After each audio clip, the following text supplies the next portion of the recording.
ఈ ప్రపంచంలో కొన్ని దేశాలు మ్యాప్లో చిన్నవిగా కనిపిస్తాయి. కానీ వాటి కింద దాగి ఉన్న సంపద ప్రపంచాన్ని వణికిస్తుంది. వెనిజువెలా ప్రపంచంలోనే అత్యధిక చమురు నిల్వలు ఉన్న దేశం. అయితే ప్రశ్న ఒక్కటే, ఇంత చమురు ఉన్న దేశం ఎందుకు ఆకలితో అలమటిస్తోంది? ఇది ఆర్థిక వైఫల్యమా, లేదా శక్తివంతమైన దేశాల మధ్య నడిచిన ఒక నిశ్శబ్ద యుద్ధమా?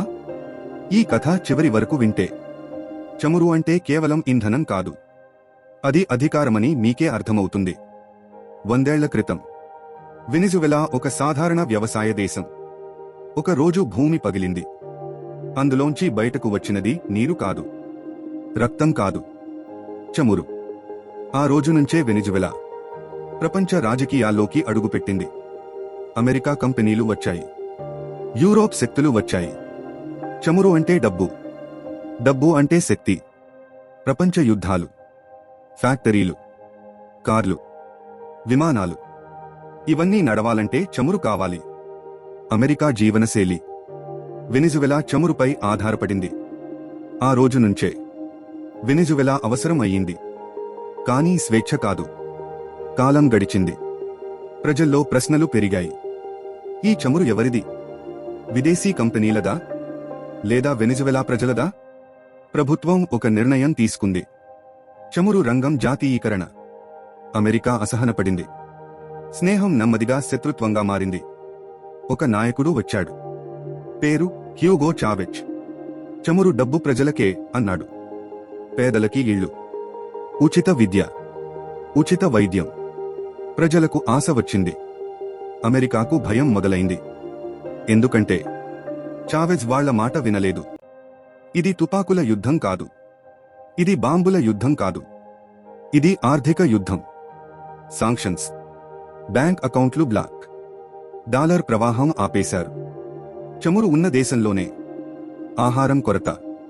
ఇది యుద్ధం కాదా? ఖాళీ షాపులు, పొడవైన క్యూ లైన్లు, దేశం విడిచిపోతున్న యువత. ప్రపంచం అడిగింది, ఇది ప్రభుత్వ తప్ప, లేదా బయట నుంచి నడిపిన ఆట? సత్యం క్లిష్టమే, కానీ బాధ మాత్రం ప్రజలదే. చావెజ్ తర్వాత మాడురో. సిస్టమ్ బలహీనమైంది. అవినీతి పెరిగింది. ఆర్థిక వ్యవస్థ కూలిపోయింది. లక్షల మంది దేశం విడిచారు. వెనిజువెలా ఒక ఉదాహరణగా మారింది.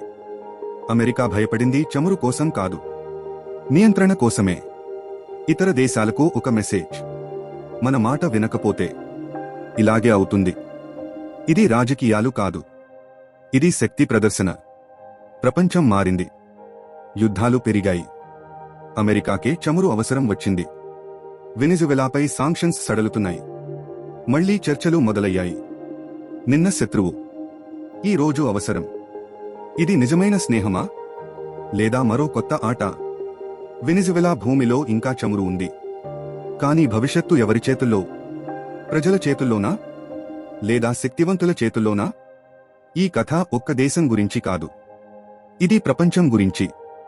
చరిత్ర మనకు ఒకటే చెబుతుంది: నల్ల బంగారం దేశాన్ని ధనవంతం చేయగలదు. అదే సమయంలో ఆ దేశాన్ని బానిసగా కూడా మార్చగలదు. చమురును కాదు, శక్తిని ఎవరు నియంత్రిస్తారన్నదే ఈ కథ యొక్క నిజమైన సత్యం.